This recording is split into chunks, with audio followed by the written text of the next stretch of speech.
Hi, everyone, and welcome back to Morning Cup. I have the lovely Emily Leahy with me. She is such a powerhouse woman, but not only is she that, she is a speaker, a writer, and a teacher, and she focuses on energy management for startups. She is a wealth of knowledge. She knows everything when it comes to startups and really being able to help these founders in their startups. But with that being said, Emily, thank you for being here, and please introduce yourself. Well, I'm so happy to be here, and thank you so much for having me, and I'm looking forward to diving into a lot of fun topics. So a little bit about me. I come from an educational background, and I've been interested in health and wellness for many years since I was a teenager. And I did go through my own burnout really early on in life. And I went through actually a series of different moments of burnout and started to question, why am I constantly in these cycles? And what I had found was that actually leaning into the spiritual world and applying that into business really was able to propel me forward and using my higher mind and become a more highly functional founder myself. And now I share these tools with others.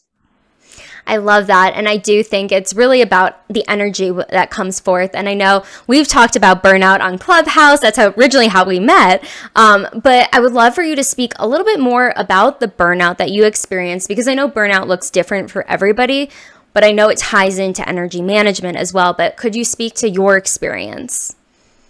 Sure. So my experience with burnout, I was actually a little hustler growing up. So I had a babysitting company at the age of 11, and I was making lots of money, and I was, busy like every weekend. I was playing sports and just engaged with a lot of different activities. But I didn't have parents who were pushing me. It really was more an internal motivation and this desire to just do a lot of things at once. And I think a curiosity, right? But I didn't necessarily have the impulse control. I didn't really know how to manage my time and my energy. And this wasn't something that was taught in school at all. And it's not something that parents really knew how to teach. You're told to take it easy, take it slow. Not until you get sick or you get an injury in sports are you really recommended to just hang and relax on the couch. So that was really something that I think I grew up with, was unless you're sick or unless you're physically hurt, you don't just hang low. You're in constant motion. And if you're not in constant motion, maybe you're lazy, or, maybe there might be something wrong, or, there's always this feeling like maybe there's something I'm missing out on. So that FOMO, I think, did carry through even into college. But what happened was there was a pivotal moment for me that happened when I was in high school that made me reconsider, having, this constant need to move and this constant need to achieve, or this feeling like I wasn't enough. And so I started to look at that and started to seek help and therapy very early on when I was a teenager, which was important because what I truly wanted was confidence. What I truly wanted was clarity, even at a really young age. Like, I knew that's what I wanted. But I was always seeking and I was always reaching out because of those insecurities and because of those little traumas that happen in our life. We can truly build from our wounds. And so when I became very passionate about my purpose, which was being a school teacher at that time, I remember thinking, like, how will I ever make the greatest impact I can if I'm tired, like teaching 29 first graders? Like, if this is a lot, then like, how am I going to achieve like my biggest goals in life? Not to say that this phase of my life isn't enough, but I just felt like there was something really big that I wanted to do on like a scalable level. So I had to start seeing, like, what are the tools I was going to get there to build a greater capacity. And that's when things started to really click for me. Like, how do I hold more? And that was the question that led me down this road. But the burnout and the cycles continued. And so it was just trying to effort more than I really had in terms of the energy I had in that day. And it was efforting also from a place of adrenaline. It was from a place of fear. It was from a place of also just not knowing how to direct my energy and direct my focus. So I might be doing a lot and then making some silly mistake late at night because I'm staying up too late and I'm not feeling as focused as I normally would be. And then I have to do that all over again. So I have more work to do. So there are a lot of things that were contributing to my burnout. And also just this this feeling of not wanting to do, I'm going to say it again. It's okay. Yeah, sure. It's also, sorry, I'm trying to like, It's okay. Just take a breath. it's also this belief that I had at one point in my life where asking for help, asking for support was just not something that crossed my mind, or it wasn't something I knew how to voice. And so by trying to take on the world and trying to be a strong, independent woman who didn't need anyone, that also contributed to my burnout. And so when I had my healing center about 10 years ago, that's when I really started to see that it's not possible to do these things 100% on my own if I want to go really far in life. And that starting to look at how to bring in support, whether that's creating opportunities for people employment wise, or whether that's having a co-founder, or whether that's having really supportive friends and a support team in your life. That was one piece of it. But the other piece was myself, my relationship with myself.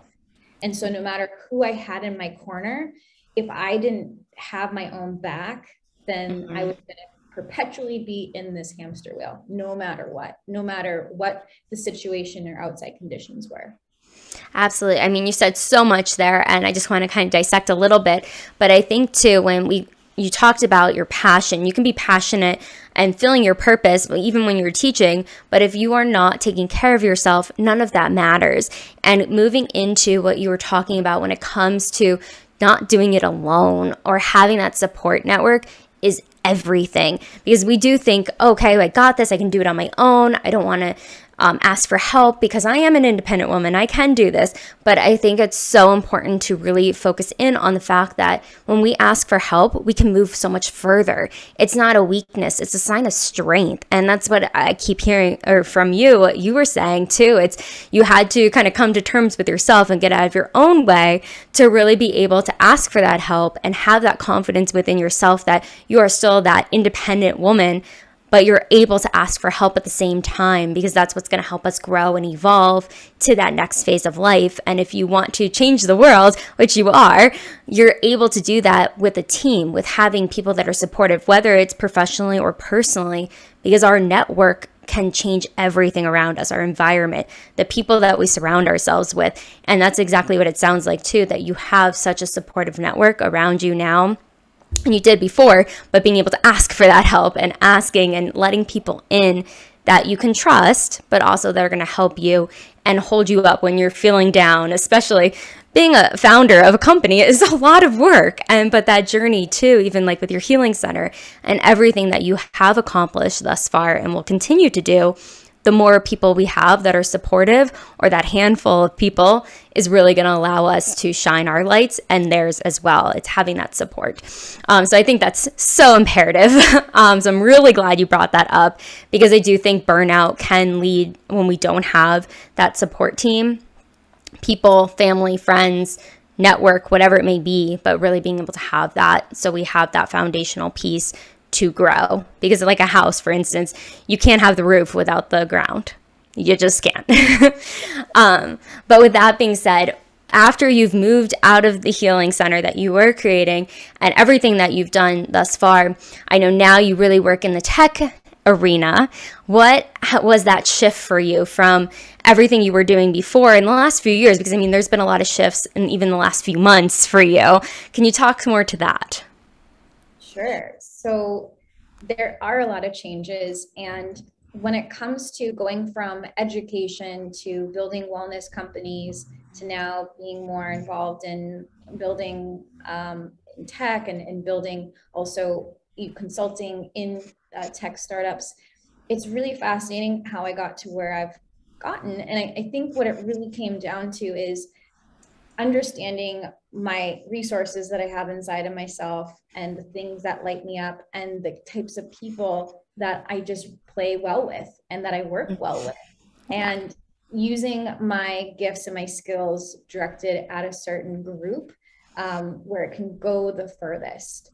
And I think that's what I started to discover, is that, as much as I loved creating communities and creating a wellness center, I didn't want to be constricted by a brick and mortar. I didn't want to have to be in one place. And this was back in 2013. I started to recognize, like, I don't see myself in one place. I see myself in multiple places. I see myself traveling the country, maybe outside of the country.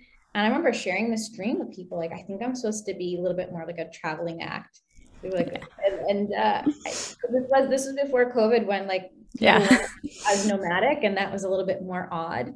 People traveled for work, but it wasn't like a constant travel, or it wasn't like people lived in multiple places as much. And now you see that happening because it's available. But this was a dream that I had, and I decided, instead of putting more funding into my wellness center and continuing to hurt myself, because I mean, my face was completely broken out. I looked exhausted, and there was really no way around finding a solution unless I took on a co-founder. They would need to have a similar vision to me. I would need to put myself in more debt because I needed more funding, or, I would continue to like seek support and pull money from the community. But at that time, the community was barely coming in, because it wasn't the most like affluent community that could really support me. And so I decided, okay, like none of these options are going to fit me. And at the end of the day, it's not what I desire. And so instead of trying to fit into what I think is expected of me to continue this, I'm going to do something that's maybe more unconventional, which is close a business under 1 year. It didn't even last 1 year. I decided to close it because I was like, this is just not it. And some people probably would think that's an impulsive thing to do and you got to wait it out. But I decided this isn't conducive to my lifestyle, this way of living, even though this was my biggest dream. And it was very hard to say, okay, this was my biggest dream. Now what? And then I went on and I went to San Francisco a year later, after sitting in stillness and taking time off. And, it costs you when you push too hard, is what I realized. I pushed way too hard. I tried to move too quickly. And then I paid for it later, and I needed to take a few months off from working. And I still saw clients, and I was still active in some ways, but not in the way that I knew I could contribute to the world. So I eventually went to San Francisco, and that's when things really opened up. And I started naturally working with more entrepreneurs and seeing, okay, well, they have, very similar issues that I have dealt with, and I could maybe prevent some of these things happening. And in addition, tech, it really does shape our world. It shapes our consciousness, and it shapes the way that we go about living day to day. And it solves some really big problems, and tech isn't going away. So what would it be like to actually influence tech in a positive way by supporting people who are creating it? And having also, like, a lot of the people that do have amazing ideas in tech, you'd be surprised, some of them just never take off. The problems that were like, oh, I wish this problem could be solved and we had technology for this. Well, there are a lot of people who are trying to do that, but it is a big task, and sometimes they don't get funding, or they get in their own way. Usually what I look at with the work that I do is really risk management on a human level, and how human error really does stop a lot of people from solving major problems in the world. So by looking at that risk management and saying, okay, how is someone not managing their energy? How is someone getting in their own way with decision-making, with their focus, not being able to innovate because they don't have access to their intuition because it's something that's dormant? How can we actually turn these things back on for them, get them online to themselves, using spirituality, using these really ancient tools that have been learning for the past 10 years? How can we give them access to that, even though it's unconventional, and then apply that with business strategy, which I've learned throughout many years. And so combining these two things together has just really helped so many people, and given them an understanding that spirituality doesn't have to be about religion. It's universal. And this is something you can have access to, and in whatever your belief system is. It's just more about reconnecting with yourself on a much deeper level. Oh my goodness, so much there. Well, I just want to just touch on, before we go into the spirituality, what you said about pivoting, because I think as entrepreneurs, we are constantly pivoting, especially COVID had changed a lot of things, but even before that, you were pivoting. And I love that you brought up being open for a year and then closing down, because you listened to your intuition. You listened to what was right for you, because society is always going to have something to say, whether they support us or not. And I think being able to just stand on your own ground, this wasn't right for me, and you left it because it wasn't the right path for you. And I think a lot of people sometimes stay stuck in something or just try to push through. Their energy gets depleted because they're like, well, I'm going to make this work, or year 2 is going to be better, or year 3, or I just got to get to the 5 years, whatever it is. But I think some people might say, oh, that's premature, but I think it really was you focused on what was best for you. And I think that's, as an entrepreneur, we have to do that as a human being doing that, because everyone, family, friends are going to have opinions about it. But I just love that you really listened to yourself and didn't allow anything else to sway you in your decision, because look where it's led you. So I just wanted to comment on that because I think it's important to recognize.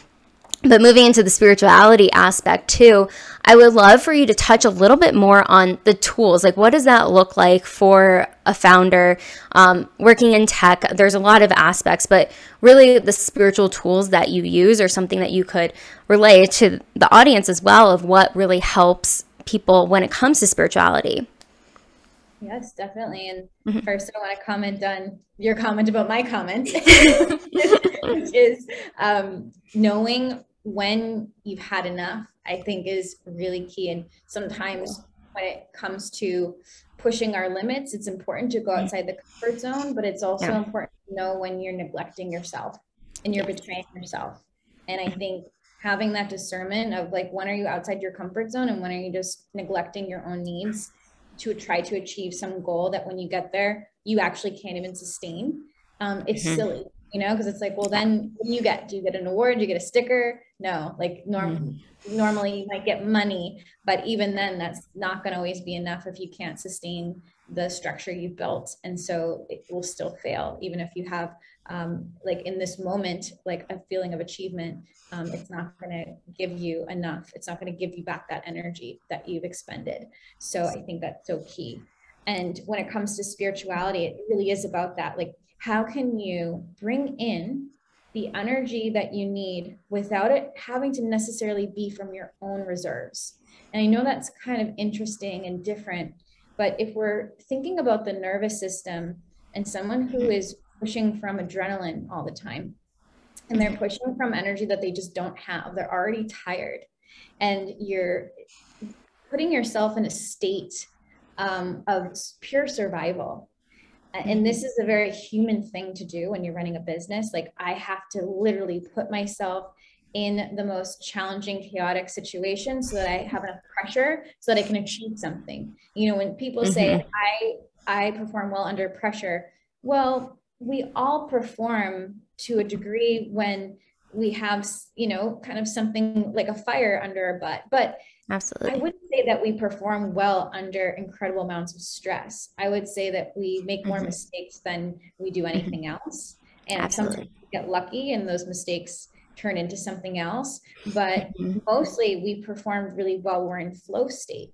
We perform very well when we're in a deep flow. And if you think about the best day you've ever had, when you were completely immersed in an activity, was it creative? Was it doing something that you love?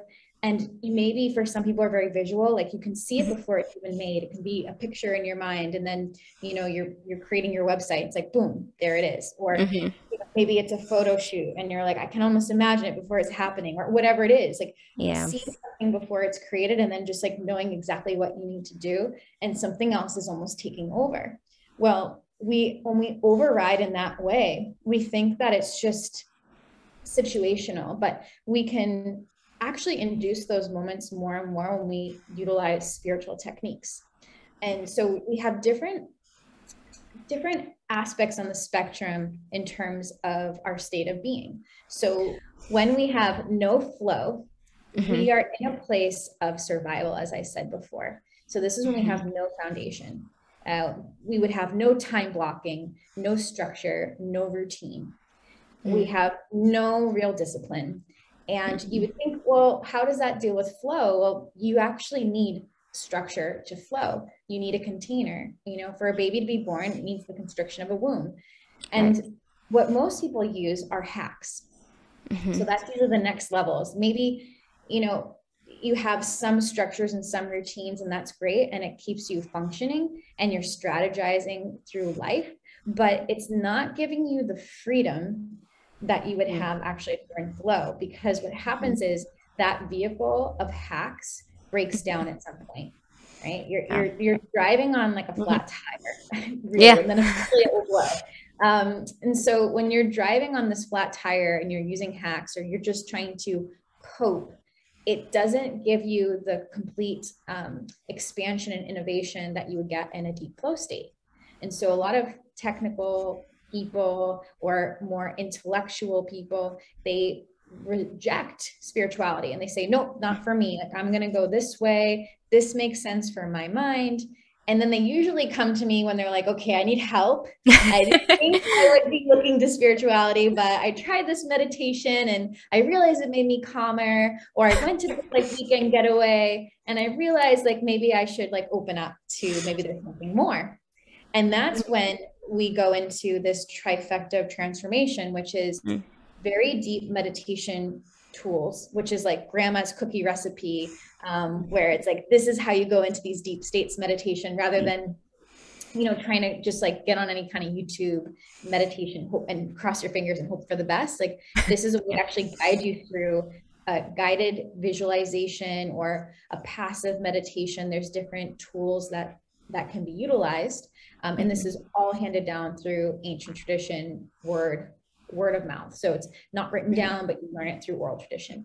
The other piece is energetic ritual. So that's working with energy in a certain way to actually shift and direct your focus.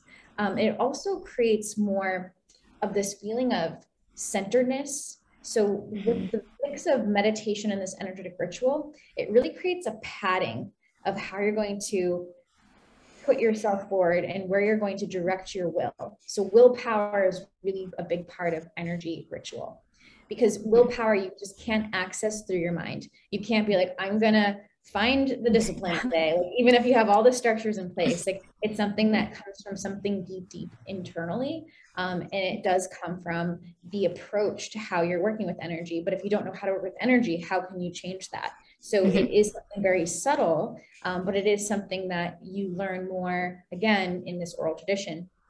And then the third piece is more about strategy. And strategy could also be thought of philosophy. It's different ways to perceive the laws and the principles of how energy flows. And so, you know, in our world, in our modern day world, we have the law of attraction, and a lot of people are very familiar with this.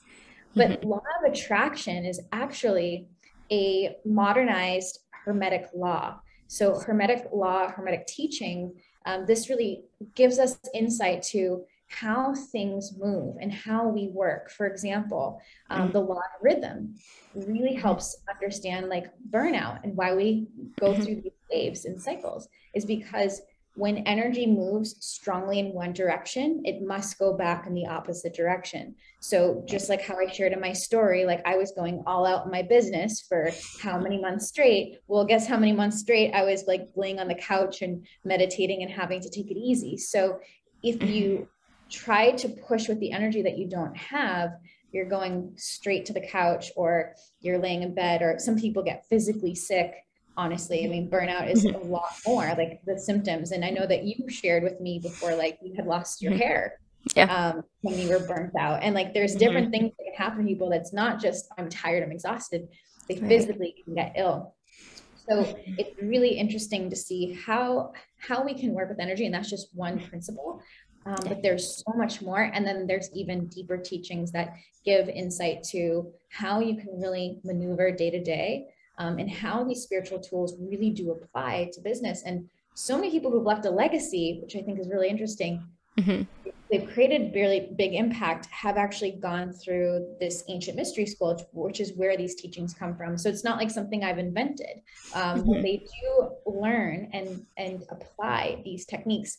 And then I add in, through my consulting and through the added support, I bring in business strategy and support them with how do you actually bring in these spiritual techniques into your day-to-day with your business? Because this is what I've been doing for the past 11 years. So that's just a little bit about how I work with people these days.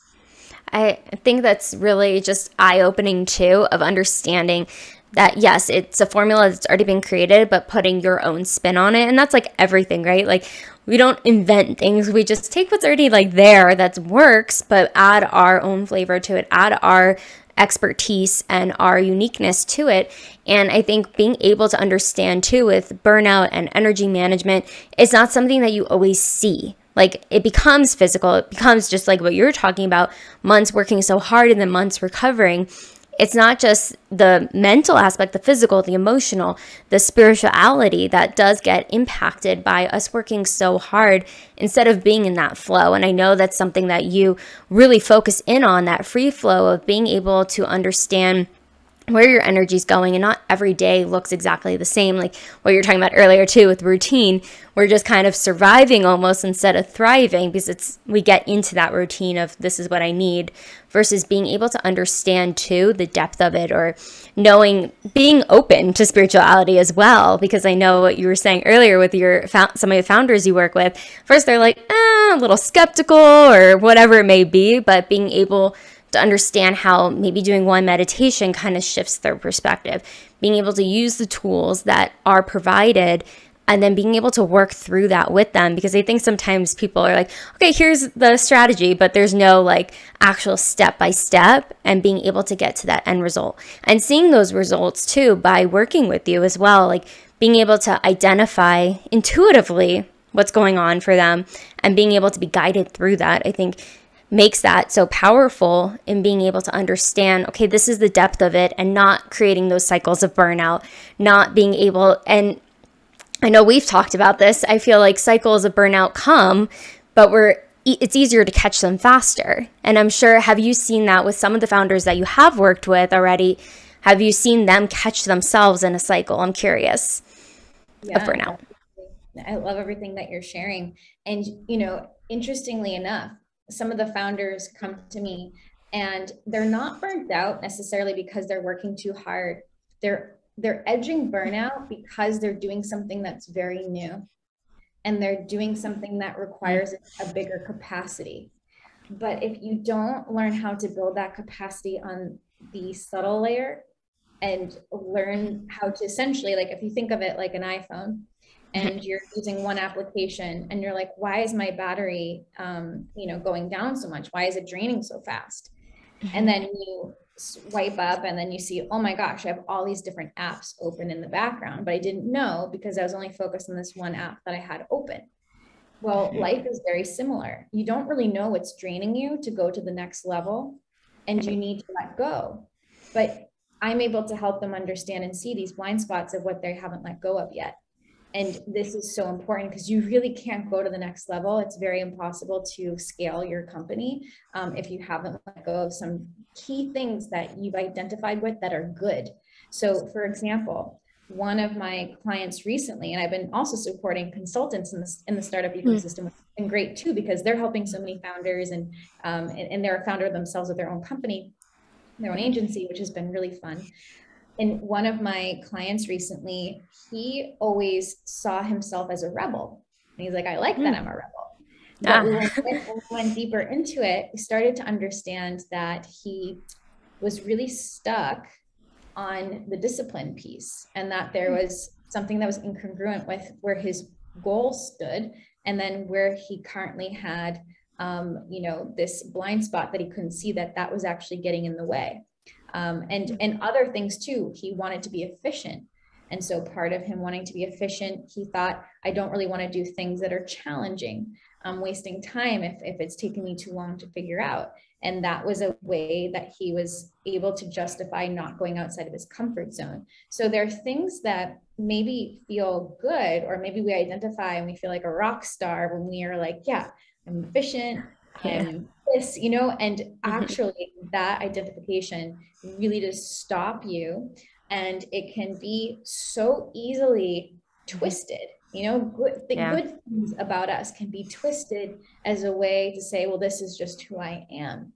And so when we understand that building a startup, scaling a startup, and self-mastery is a big component to that, but not just this like surface level self-help, self-development, we really are able to go deep and take out this splinter that was stopping you for so long. And so it's really amazing in this work because it's not about just telling someone, hey, that thing is there.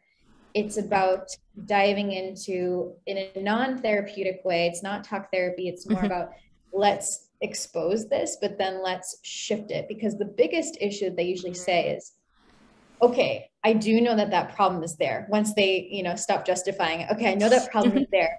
But when I'm scared, or when I'm overwhelmed, or when I'm stressed, that's when I just like can't shake it. And when we work with energy, and we work on these subtle layers of, okay, here's a tool to actually shift it. So in that moment, it's like loosening a jar. It's like your ego isn't as like ready to fight back, and you're more willing to change. I mean, I just haven't seen any other way to deal with that. I mean, that's probably the biggest issue for most people, is the resistance. Like, how do you soften resistance when you need change the most?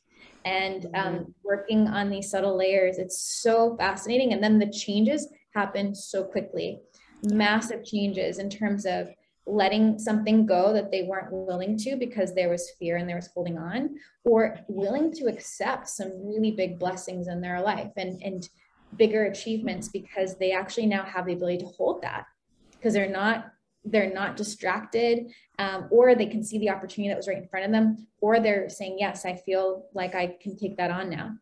So it's so huge. Yeah.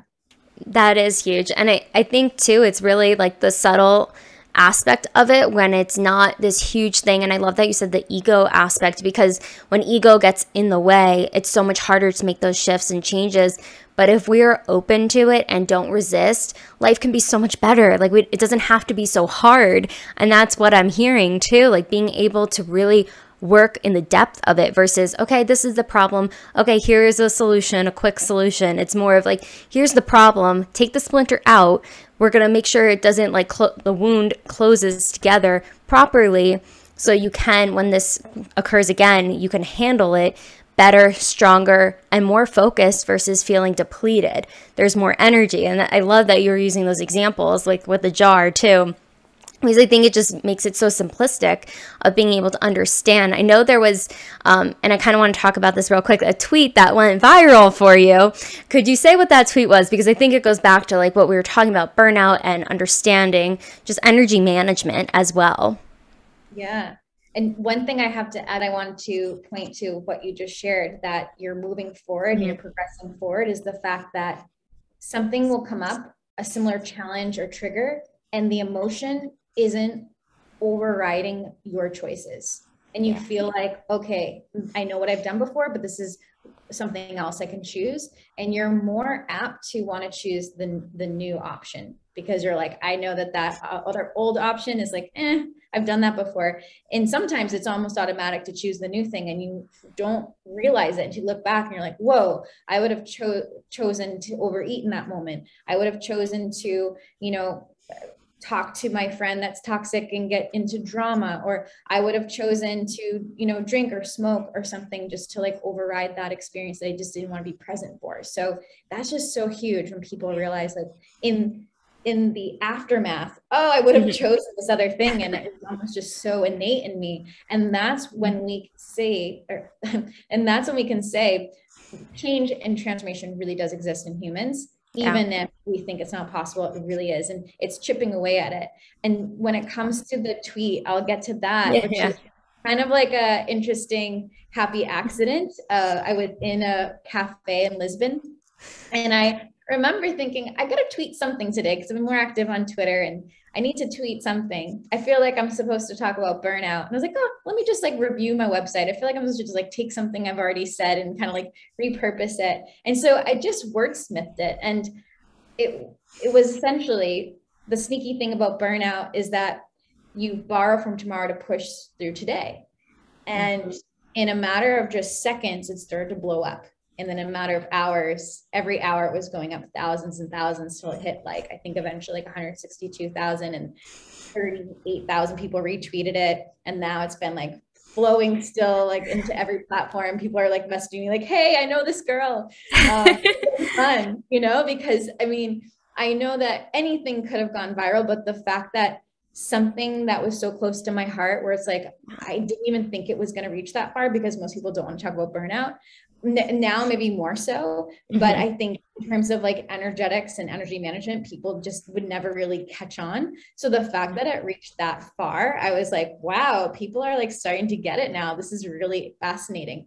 And I loved it because so many people, and the messages and the retweets, it was just hilarious, you know, some of the memes that would go out about it. But what I loved is that people started to understand energetic debt. Like, whoa, I'm in such energetic debt. Wow, like I'm borrowing from next year. Or people were saying like, I don't know how to stop borrowing from tomorrow. Like maybe I need to rest for the next couple of days. And that to me was profound. I'm still getting like chills just like thinking about it, because you can't just tell people, hey, like take a day off, rest, relax. It doesn't work like that. People need to understand that energy is a currency, just like money. Only time is something that you don't get back. So energy, once you start to spend it and it's your own time and your own, you know, impact that you're putting out there in the world, if it's not big enough, if the reason why you're pushing so hard today to borrow from tomorrow isn't a big enough reason, and usually it's never a big enough reason, then it can start to help you understand like, hey, maybe I should start to pace myself. Maybe I should start to think about, you know, the path I'm going down. If I continue to be tired and never slow down, where am I going to end up? And so that was just really huge for me to see. And obviously it pushed me to be like, okay, what should I create? What should I do now? Like, how to help more people? Because, you know, there was like that part of me, but I also was like, well, let me just slow down. Let me just get a myself too. But of course that part of me came out like, oh, I know that I need to really help people more with this energy management side. So I'm still sitting with that and seeing like, okay, when these things happen, you never really feel ready, but I am like starting to question, like, how can I do more talks and maybe more videos about energy management from here? Well, I highly encourage you to, and I know everybody would want to hear more of that, but I do think it goes back to that tweet of the increments, of understanding the increments of what we do on a day-to-day basis. It makes that much of an impact, not just today, not tomorrow, but years from now. We don't realize how much energy we're pulling from and that day to day. But I just loved it. So I was like, we have to talk about that, because I not want other people to hear about it and understand it to the depth of it, because it is that. It is about energy management. It is about like what you compared with money. Money is a currency, and so is energy. And understanding it's not just resting for a day and then going hard for the next like year. You need to take it in steps. And that's what I think everything about burnout, it's steps that have led to burnout. It's not just happens overnight. Just like getting better is not going to happen overnight. You have to take care of yourself from the inside out. And that starts with your intuition, your spirituality, understanding how your energy is moving day to day. And I love that you talk about that. And definitely, I want to talk to you more and more, but I want to respect your time and get through our rapid fire questions if you are ready for them. Are you ready for them? I am totally ready. Go for it. Okay. She has not seen these. I know some people have, some people haven't, but the first question I have is, who is your hero? Oh, that's such a hard one. But I would say my hero is my Nana, who's no longer here. And totally miss her hugs. And she was just such a strong lady. Totally spoke her mind, but she just gave the best hugs and was a softie. Well, she sounds like an amazing person. I'm sure she's around you as well to this day.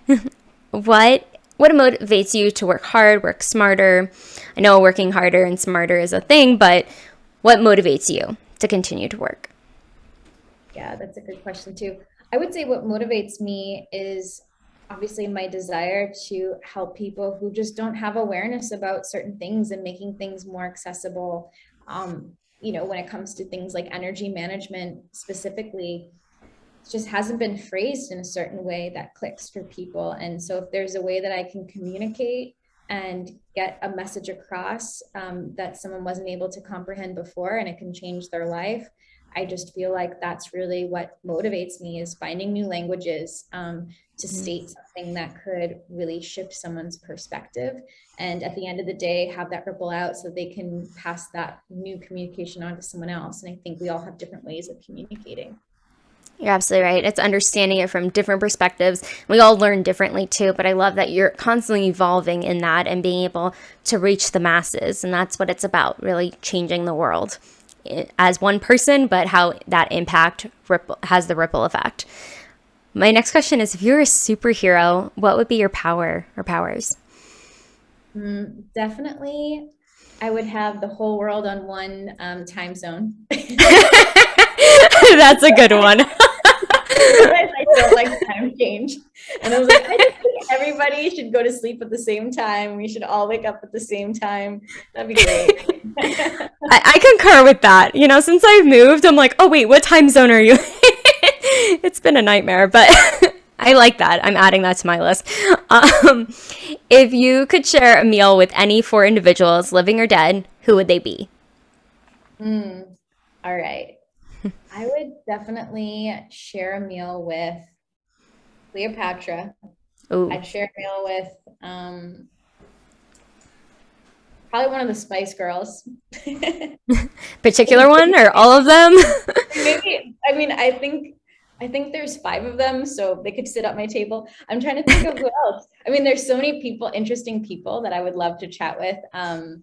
But in terms of like people are coming top of mind, you know, they're probably, I would say I would love to chat with people who are probably not here. And it would be like people from back in the day, like even like William Shakespeare. He'd probably be like throwing some things at me. I have no idea what he's saying. I don't know. That's a good question. I would have to sit with it, but it's like, what kind of information do I want to learn? And like, who would reflect that back to me?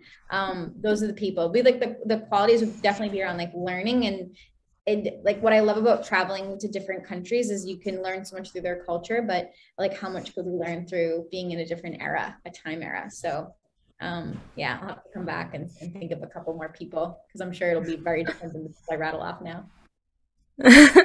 Well, no, I think it also goes to like just educational and like being able to learn something new. But I think it would be so interesting to have like different like centuries at the table and being able to be like, oh, like William Shakespeare is doing some like monologue saying something. You're like, wait, what? Yeah, Nikola Tesla, Cleopatra, William Shakespeare, probably. And then someone else that I'm like been super into is Steiner, who created the school system, and he's also, it's probably, well, actually a lot of initiates in the mystery school. I would actually be really interested to see like how they use the tools to create what they created. So that would probably be the group. Yeah. I love that. I think that would be a very interesting meal, to say the least. What is the most daring thing you've ever done? I think recently I was pretty daring. I decided in 2 weeks time I was going to move to a different country. So I originally was planning to go to Florida, and then I was in St. Martin for a wedding in January, and I was just like, it doesn't feel right to move to Florida. I don't think I'm meant to be there. And I was like, well, where else would I want to go? And I thought, well, Portugal has been on my mind for months and I've always wanted to go. So just move. And I had to call up a client who was already scheduled to work with me in Florida. And I was like, so just out of curiosity, would you visit to Portugal? And he was like, I'll come to Portugal. So I was like, great. And that was how I made my decision. I was like, if he's good, he's game, then I'll go now. So, and I had 2 weeks to prepare and took a plane and flew out here and been here ever since. Oh my goodness. And that is very daring. Going to another country. I think it's different moving across country, but going to another country, different language. I'm sure some people speak English there too, but being able to just trust your intuition, even though you've had everything set, ready to go to Florida, because I remember messaging you back and forth, like, oh, reach out to this person, or like, you're going to have a great time. But I'm so glad that you followed your heart. And I think that's like a big message for other people too, because some people are scared to make that leap. I know, like, I made that leap too, but I think for you, like, really being able to, again, stand in your power of like, no, that wasn't right. Just like what we were talking about earlier with closing the business after a year, being able to just continue to trust yourself and trust your intuition. And that's exactly what you teach. So practicing what you preach right here and there. I love it. Full circle. What is the phone app you use the most? Well, right now it's WhatsApp because I'm talking to so many people. I'm like, oh my gosh, I'm keeping in touch with so many people right now. So it's great. A little bit of a distraction sometimes because, again, everybody's in a different time zone. So hence the superpower. However, yeah, and then it's been Twitter lately. I would say if it was like a year ago, we probably would have been saying it's Clubhouse, but Clubhouse is no longer really on my radar these days. And I don't think I'd be able to handle it anyways, to be on there as much as we were, but it was great for Clubhouse. And yeah, I would say WhatsApp and Twitter, probably the most used apps right now for me. Oh, yeah, no, Clubhouse was definitely a thing in the past, but people are still using it. But I'm glad like Twitter has been such a huge opportunity for you as well, and WhatsApp, so you can keep note with everybody from all the other countries that you talk to as well, people in other countries. What is the last book that you've read? The last book that I read, Psycho-Cybernetics. And what's that about? And that was a really great book, really about creating a success mechanism mindset. And it does go into business sales, but it can also go into really the mindset of like human structure. And also it really dives in and solidifies a lot of the spiritual teachings that I share, which I love when science can also play well with spirituality. And so I just really love the book. There's so many key parts of that book that have me really coming back to it to share with other founders, because so many people deal with imposter syndrome and also like insecurity, inferiority. When you start to understand that there's no such thing as superiority and it's a made up thing, it really can help you detach from feeling like you're not enough and truly understand that you have a unique individuality and essence. And it's truly about learning what that is so that you're not in constant competition with other people and with yourself, and just different ways of seeing your mind and being able to apply certain tools to get out of certain ruts and get out of your own way. So, I mean, the book has, I was highlighting the whole book. I tried to take some notes, and I had like Post-its of like so many quotes I loved from that book. But yeah, it was a really good one. I would like go back and read it again and again. I didn't know I was going to fall in love with it, but it was a great one. Well, I'm definitely putting that to my list. So thank you for sharing. If anyone else has read that book, comment below. Let me know what you thought too, because I'm definitely adding that. So if you were to have a movie about your life thus far, who would play you? I'm forgetting her name, but you know Emily in Paris? Oh, Lily. Yes. I think she would play me. It'd be Emily in Lisbon, but like, yeah. Yeah, I love it. Maybe a Netflix original for sure. I feel like she has a fashion sense, like her own fashion sense, but I think you have a fashion sense too. So I could see that. I could see like that character coming to life of you. Yeah. I feel like I'm playing a role in her movie some days, because I'm like, oh, I definitely feel like my life in some moments definitely feels like an Emily in Paris. But maybe like less drinking and less drama, but it's still so fun. Like be in a new country and be like, I am so American some days, you know, like trying to learn the language. And in some moments I'm just like, oh, this is embarrassing sometimes to watch her, because it's like so me in some moments here in Europe. So yeah. Well, I'm sure a lot of people can relate. Like I know I could relate. I can't speak any other languages, so it would be really hard for me. I'm still learning. I'm like, I know Abrigada and Bom Dia, and that's like, you know, it's like, that's as far as I get right now, but Portuguese is hard. It's definitely a hard language to learn, but I've got time, so I'll get there. Yes, you will. I'm sure being immersed in the culture constantly, you're going to learn. And that's what it's about, right? What is your favorite family recipe, if you have one? Ooh, favorite family recipe. You know, when I was a kid, my mom made like the best eclairs, but I'm gluten-free now. But she would make the best breads, the best cookies, pastries. Cookies. My mom's Italian, so that was definitely nice growing up. Now we have different variations of such things. But yeah, my mom was a great cook growing up, but I don't know if now it's more like when I'm home, we do really simple meals like grilling is like what really brings our family together, like go home for the summer, hang out. Yeah, we kind of keep it simple when I'm home these days, being a gluten-free kid. but lots of desserts growing up for sure. Italian desserts. They are really good. I'm Italian as well, and I know like just some of the Italian desserts are to die for. But it definitely changes when you're gluten-free. And if you were an animal, what animal would you be? Oh, this is good. I feel like I identify with many animals. Probably a koala though, just like latch on, like to give hugs. Or that, or definitely like a bear. Like I kind of feel like a mama bear in other moments, you know, like that protector. I love that. Yeah. I could see that. So on a day where it's just like not going your way, what instantly makes your day better? Petting dogs for sure, if I have access to them. And what really helps me, I mean, I use these tools every day, morning, night, sometimes in the afternoon if I feel like I'm in a funk. And I've never really used meditation when I was like angry until I started learning these tools, or when I was frustrated.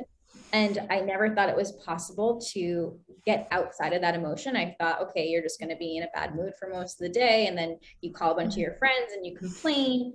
And then you like go to yoga and you move your body enough. But when I started utilizing these meditations, really deep meditations, I discovered that just through sitting and allowing that emotion to rise up and being with it, but also having a way energetically to transmute it and let it release through body scan, and then also like different elements of the meditation that really put you in an altered state. And that's a big part of this work, right? Is how do you make being in an altered state something that's so natural and ordinary that it's just part of your everyday? And so I feel like when I've gotten to that place where I'm frustrated or I get angry or I'm in a funk, I know now that I can transmute that emotion pretty quickly. And if it's still there, then there's something to process. So that's when I'll journal, I'll ask myself more questions.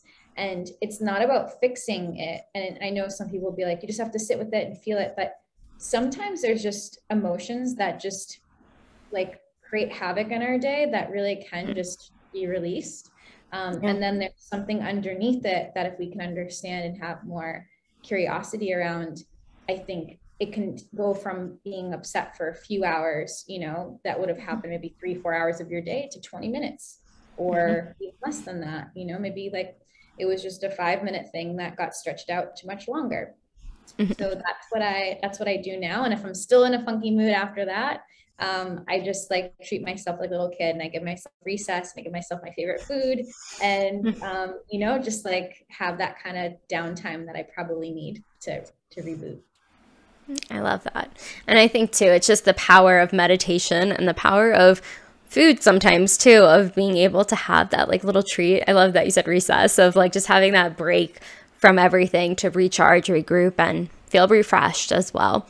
And for those that don't know what transmute is, can you explain that a little bit? Sure. So when we think of, you know, turning something into something else, like what's really underneath that frustration? Sometimes it's just this like creative energy that's not getting expressed properly. Or maybe like that there's another expression that's like trying to be expressed. It may not be creativity. So when we transmute, we can actually in that moment, instead of that emotion recycling or just getting stuck, we're allowing it to dissolve. We're allowing it to shift into something else, so that that energy that was once there can be used for something in a much more conducive way. So I love the idea of transmuting, because being in an emotion and just marinating in that emotion all day, I think is what some people teach. Like you just got to sit with it and feel it. And like, well, when are we just in this like really strange cycle where we're just enabling ourselves from not moving forward? And the pain and the suffering is more familiar. So I'm really about like up to a certain point, like, can I let myself be in that space? And what else can I allow to move out? And even if it's not all of the anger, it could be in a much more manageable way that I can say, okay, how can I move forward from this place? What am I needing? What boundary got crossed? What need wasn't met? What would I do differently? What do I need to express to someone? And so then I can know what steps to take forward. So when you meditate, I think you can get more clear because it starts to dissolve that emotion. And and I think that's such a great process to bring yourself through once you've really gained a new level of self-mastery and you've learned meditation tools. I think, again, not like using YouTube or just the Calm app, but really being able to take yourself through your own process with it. It's been so powerful for me as well, but I know it's not a common term. So that's why I really wanted you to dive into that so other people can look into it or see if that's something that could really help them, because it is about moving forward, not staying stuck. But moving into a couple more questions, what is like, if you had the best day ever, how would you spend it? Like, what would that look like for you when you have a day off? Like, no working, no nothing, just doing whatever you want to do.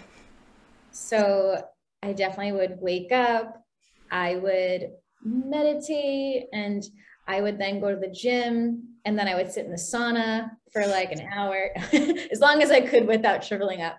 And then I would definitely get a smoothie or juice afterwards. And if it's a sunny day, like, oh gosh, like laying in the park and just like taking a nap in the sun, or going to the beach and taking a nap. Like, I don't take naps unless I'm on a plane or I'm like laying in the sun somewhere and I can just like spread out like a starfish.